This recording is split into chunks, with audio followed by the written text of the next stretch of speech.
දේශපාලන අධිකාරිය වෙනස් වෙලා තියෙනවා මිනිස්සු අලුතෙන් හිතන්න පටන් ගන්න තියෙනවා මම එකක් නිශ්චිත ලෙසම කියනවා මේ නිලධාරි පැලැන්තිය නම් වෙනස් වෙලා නැහැ දේශපාලනයෙන් ස්වාධීන වෙන්න ඕනේ හැබැයි රජ නිලධාරියට හැංගීමක් එන්න ඕනේ මේ අපේ රට මේ සේවය ලබා ගන්න ඉන්නේ අපි වගේ මිනිස්සු ටිකක් අපි මේ මිනිස්සුගේ වැටුපෙන් ජීවත් වෙන්නේ මේ පවතින සමාජ ක්‍රමයේ ඔළුවෙන් හිටගෙන ඉන්නේ තමා ආණ්ඩුකරණය විසින් මේක කෙලින් කරන්නනේ හදන්නේ එතකොට ඔක්කාරේ වමන යන්න පුළුවන් මිනිස්සුන්ට නේ නව ආණ්ඩුවක් ඇවිල්ලා යම්කිසි වැඩපිළිවෙලක් පේනවා අපිට ඒක පේනවා කියන්නේ අත ගන්න නෑ වැඩි ජාතික වැඩපිළිවෙලක් ක්‍රියාත්මකයි කියලා හොඳට පැහැදිලි. ඒකින්ද ලොකු විශ්වාසයක් තියෙන ඉදිරි අනාගතයේ දරුවෝ වෙනුවෙන් නම් යමක් වෙනවා මේකේ. ඒක සාතිකයි. මිනිසුන්ගේ ජීවන තත්ත්වයට පුද්ගලිකව කරපු දෙයක් නෑ. හැබැයි ජාතික මට්ටමේ පොදු වැඩේ හැදෙනකොට මම හිතනවා විශ්වාස කරනවා සීලුම ජනතාවගේ ආර්ථික මට්ටම Tamanට දැනෙන විදිහේ වෙනසක් වෙනවා. ඒක දැන් අර മന്ത്രിවරයා ඇමතිවරයා මොන හරි දෙන දෙයකට වඩා හාත්පසින්ම වෙනස් දෙයක් කියලා තමයි මම මේ සාමාන්‍යයෙන් අත්දැකීම් අනුව මේක දැන් මමත් විශ්ලේෂණය කරා හෙව්වා. එහෙම එකක් පේනවා අනිත් එක දූෂිත නෑනේ. දැන් අපිට තියෙන ප්‍රශ්නේ තියෙන පාර්ලිමේන්තුවේ ඇමතිවරු ගත කරපු ජීවිත නිකන් හරීම අපිට හිතා ගන්න බැරි තත්ත්වයක ඒවා තිබුණේ. හැබැයි දැන් මේ ආදර්ශය දීලා තියෙනවා වර්තමාන දේශපාලන අධිකාරිය විසින්.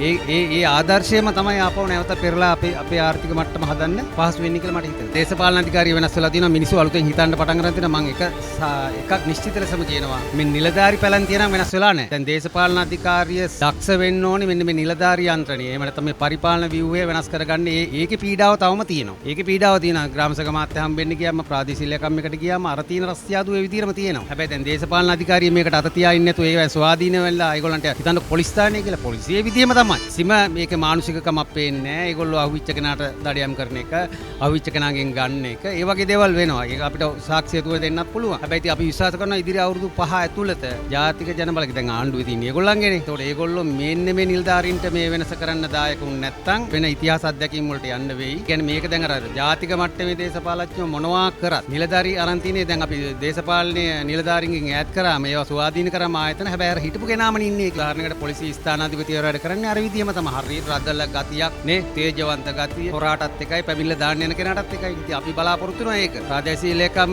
කාර්යාලයට ගියාම ලේකම්තුමිය හෝ ලේකම්තුමා මහජන සේවකයෙක් වශයෙන් නිලධාරියෙක් වශයෙන් හිතන්න ඕනේ. ඒක නැතුව අර වලව්වක හෝ පාර්ලිමේන්තුවේ ඉන්න මන්ත්‍රී අර තිබු උස්ටින් කතා කරොත් ඒක හරියන්නේ. අපි දකින්න වෙනස ඒක වෙන්න ඕනේ. ඒක මම විශ්වාස කරනවා මම හිතන්නේ දේශපාලන අධිකාරිය බොහොම උපක්‍රමශීලීව ඒ වැඩේ කරයි කියලා විශ්වාසයක් තියෙනවා. දේශපාලනයෙන් ස්වාධීන වෙන්න ඕනේ. හැබැයි රජ නිලධාරියට හැංගීමක් එන්න ඕනේ. මේ අපේ රට මේ සේවය ලබා ගන්න ඉන්නේ අපි වගේ මිනිස්සු ටිකක් අපි මේ මිනිස්සුගේ වැටුපෙන් ජීවත් වෙන්නේ. ඒතකොට අපේ බදු මුදලින් ඒගොල්ලන්ට වැටුප් ගෙවන්නේ. ඒතකොට වැටුප් ගෙවනකොට පෙරලා ඒගොල්ලන්ගේ තියෙන්න ඕනේ ප්‍රතිඋපකාරයක් අපිට උපකරගෙන කියන්නේ අර නීති විරෝධී කරන දේවල් නෙමෙයි. අඩුම ගානේ මානසික ගුණාංග අපි බලාපොරොත්තු වෙන ඒවා තවම දැනෙන්නේ නැහැ ඒවා. දේශපාලනයටම බර දීලා බෑ. ජනතාවගේ පැත්තනොත් වෙන්න ඕනේ යුතුයකම් ටිකක් තියෙනවා. ඉතින් ඒක දැන් මම හිතනවා අපේ වගේ වයසේ ඉන්න අයට මේක එකපාරට වෙනස් කරගන්න බැරි වෙයි. අපි දැන් මම දකින්නේ ඇත්තටම මේ පවතින සමාජ ක්‍රමයේ ඔළුවෙන් හිටගෙන ඉන්නේ. තමා ආණ්ඩුකරණය විසින් මේක කෙලින් කරන්නනේ හදන්නේ. එතකොට ඔක්කාරේ වමන යන්න පුළුවන් මිනිස්සුන්ට නේ. ඒකින්ද ඒක ක්‍රමානුකූලව වෙනස් කරගන්න මම හිතනවා අපේ දරුවන්ගේ දරුවෝ අන්නේ කාලේ නම් මේක හරියටම ලස්සන රටක් උදා වෙයි.